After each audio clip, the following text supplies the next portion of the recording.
नमस्कार मित्रांनो, आजच्या भागात शेवटी जे जे मॅडमनी असा आदेश दिला की तो ऐकून स्वतः तारिणीही थोडी थांबली.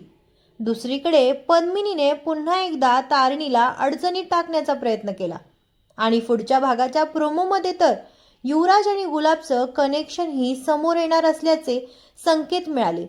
चला तर मग पाहूया आजच्या भागात नेमकं काय घडलं. आजच्या भागाची सुरुवात होते जेव्हा काल पावसात भिजलेले केदार आणि तारिणी घरी येतात. त्यांना पाहताच चेतना काकू त्यांची मस्करी करायला लागतात. घरात सगळे हसत असतात.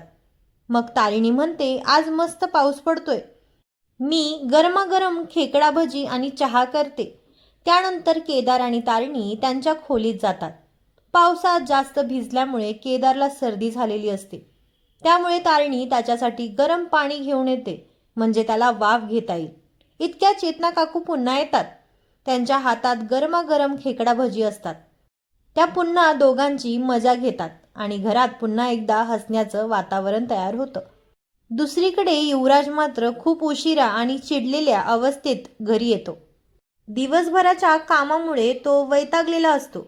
निशी त्याच्याजवळ जाते आणि म्हणते, चल ना पावसात भिजूया, कागदाची होडी करून पाण्यात सोडूया. पण युवराज तिच्यावर चिडतो, माझा अजिबात मूड नाही, मी येणार नाही. हे ऐकून निशीही रागाने तिथून निघून जाते. त्यानंतर दुसऱ्या दिवसाचा सीन दाखवला जातो. तारिणी केदारला उठवत असते. ती म्हणते, अजून किती झोपणार, दुपार झाली आहे. यानंतर सगळेजण नाश्त्याच्या टेबलवर असतात. कौशिकी बाहेर जायची तयारी करत असते. पद्मिनी विचारते, कुठे चालली आहेस? त्यानंतर कौशिकी सांगते, बेंगलोरला कॉन्फरन्ससाठी. हे ऐकताच पद्मिनी डोळ्यांनी युवराजला इशारा करते. युवराज लगेच म्हणतो, ताई, ऑफिसमध्ये सध्या फार काम नाही, मी तुझ्यासोबत आलो तर मला काही नवीन शिकायलाही मिळेल आणि तुला मदतही होईल. इतक्यात कौशिकीला ठसका लागतो. पद्मिनी लगेच तिला पाणी देते. कौशिकी थँक्यू म्हणते. त्यावर पद्मिनी म्हणते, अगं आईला कोण थँक्यू म्हणतं, मी तुझ्या आईसारखीच आहे. यानंतर पद्मिनी पुन्हा विचारते, युवराज तुझ्यासोबत आला तर काय अडचण आहे का? त्यावर कौशिकी म्हणते, असं काही नाही, पण काल युवराजने मला एक खूप चांगली कल्पना दिली होती. त्याने त्याच कामावर लक्ष द्यावं असं मला वाटतं. त्यामुळे युवराज तू इथेच थांब. इतकं बोलून कौशिकी निघून जाते. ती गेल्यानंतर पद्मिनी युवराजला भडकवायला सुरुवात करते. ती म्हणते, एवढं काय महत्त्वाचं काम आहे तिथे की तुला सोबत घेऊन गेली नाही?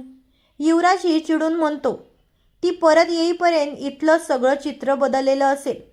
त्यानंतर पद्मिनी म्हणते, आज माझ्या खूप दिवसांनी मैत्रिणी घरी येणार आहेत. छोटंसं गेट टुगेदर आहे, त्याची तयारी करायची आहे. तेव्हा केदार म्हणतो, तू कशाला एवढी धावपळ करतेस? घरात मोठी सून आहे ना, तिलाच सांग. यानंतर केदारला टेक्नोचा फोन येतो.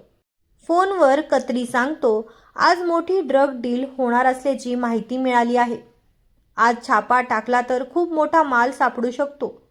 तारिणी विचारते, कुठे होणार आहे? टेक्नो म्हणतो, मी जागेची माहिती पाठवतो. खत्री म्हणतो, बॉस आपल्याला लगेच कारवाई करावी लागेल. तारिणी म्हणते, हो, पण त्याआधी जे जे मॅडमला सांगितलं पाहिजे. टेक्नो लगेच जे जे मॅडमला फोनवर जोडतो. मात्र त्याआधी तारिणीला गुलाबचं बोलणं आठवतं.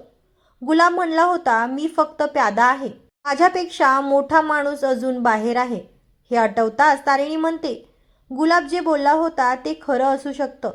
तो गेला, पण गुन्हे अजून सुरू आहेत, म्हणजे यामागे अजून कोणीतरी आहे.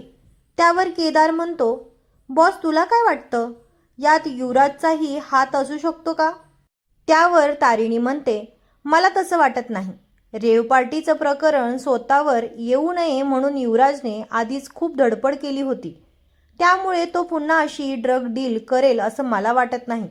गुलाब ज्या माणसाबद्दल बोलत होता तो दुसराच कोणी असू शकतो.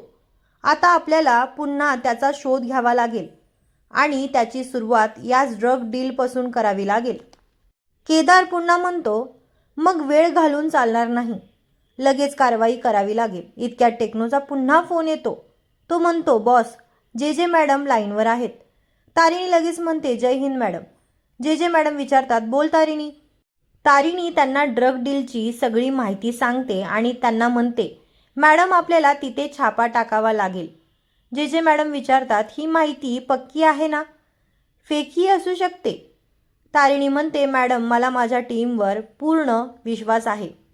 फक्त तुमची परवानगी हवी. जे जे मॅडम लगेच म्हणतात, जा कारवाई करा. पण त्याच नंतर त्या एक कडक आदेश देतात. त्या म्हणतात, माल पकडला गेला पाहिजे आणि जर कोणी पळून जायचा प्रयत्न केला तर त्याला गोळी घाला. हे ऐकून तारिणी थोडी थांबते. ती म्हणते, पण मॅडम कायदा? त्यावर जे जे मॅडम म्हणतात, त्याची काळजी करू नकोस, जबाबदारी माझी.